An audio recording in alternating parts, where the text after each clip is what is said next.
So I kind of made a wide turn and got in there. I still have my lights and sirens activated this whole time. I got in, I parked left of where the 4Runner had stopped. We were both kind of in the center of that parking lot, but I was on the left-hand side. As I'm pulling into the lot to where I stopped, I can see the male running along the fence southbound. But where that fence is, it comes to a T because the fence jets out westbound and kind of goes down along where the construction is, and with all the large dirt pile behind us to the east. So I saw him get to there and then turn back and start running northbound again. As I'm pulling up in my Tahoe, I see him running northbound. As I'm putting in park, I look out, I can see him. It looks like he has his hand up to his ear, like his left ear. I don't know if there's anything in it. I could just see his left ear up. To me, it reminded me of my kids didn't want to listen to me. I don't want to hear you. But it was his left ear up here, and then I could see his right arm swinging.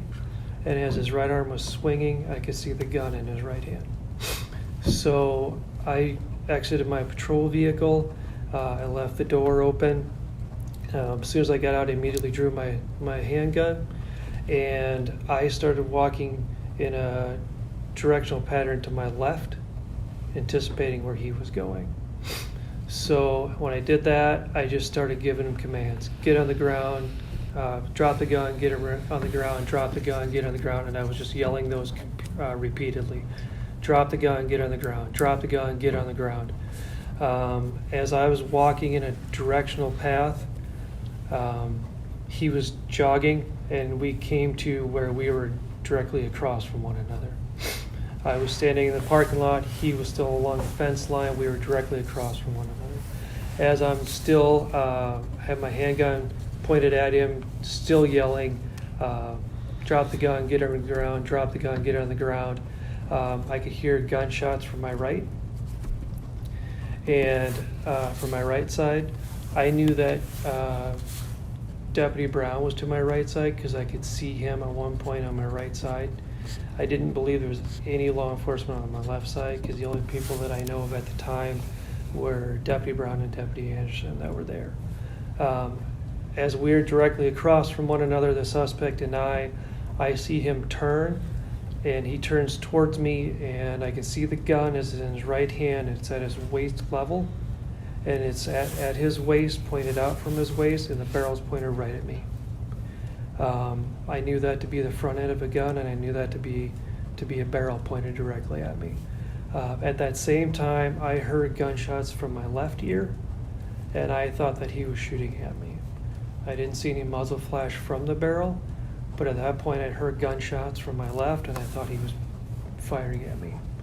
I started returning fire, shooting at him at that time. All I could think of, I've been through some training about how officers, when they're involved in this, shoot at the weapon. So they see a gun, they see a knife, they shoot at the knife, they shoot at the gun because that's what they're focused on.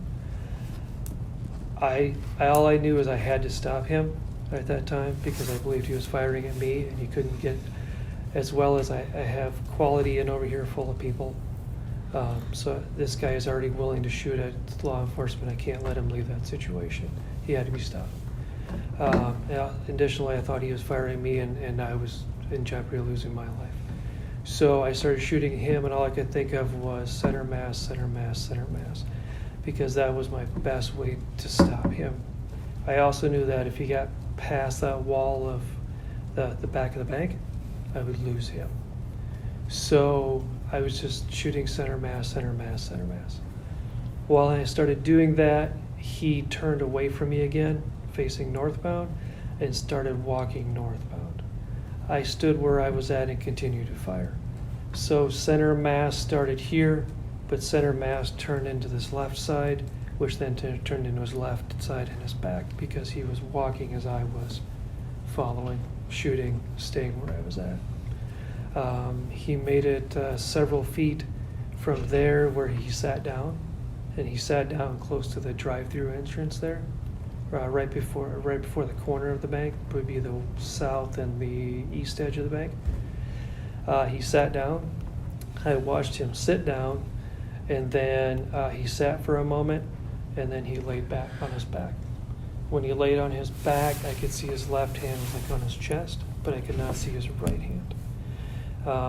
Continued to give him verbal commands at that time, yelling at him to show me his hand, show me his hand, show me your hand, show me your hand, show me your hands. Also at that time, I was not sure of how many rounds I had fired. So I discharged the magazine out of my gun, took another magazine, put a full magazine into my gun.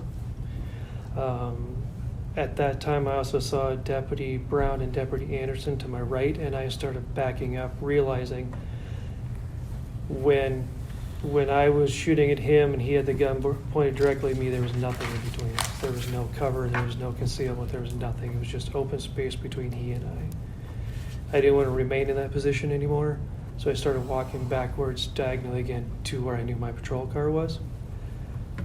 So I slowly started walking backwards, keeping an eye on him, still giving verbal commands.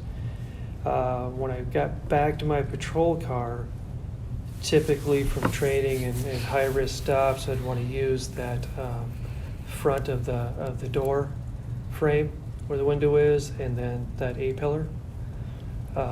But I couldn't because my patrol car was pointed directly east. He was over here, so that really wouldn't have worked.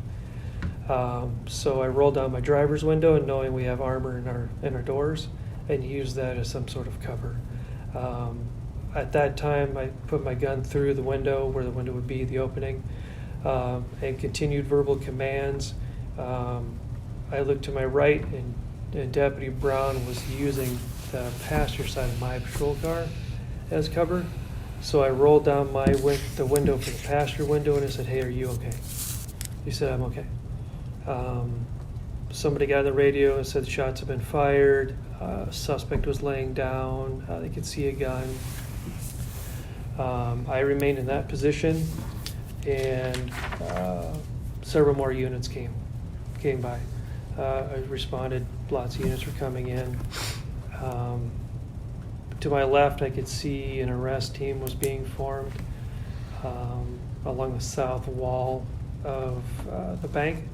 They asked for a shield. Somebody was up front with a shield. Somebody was up front with a rifle. While they were forming that, I heard him yell, "We can see a gun. It's on his right side, about 3 feet from his right side." I just stayed where I was at. Once the arrest team started to move forward, I holstered my gun because I didn't want to be pointing my guns at them. I holstered my gun.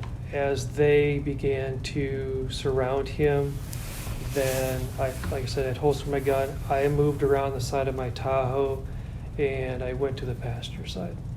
At the passenger side, Deputy Brown was there, and Deputy Anderson was there, and said, "Are you guys okay?" I said, "We're both okay." At that time, I realized I'd never even checked. I hadn't checked myself yet. So I just kind of did a pat down, brushing myself off, something amiss.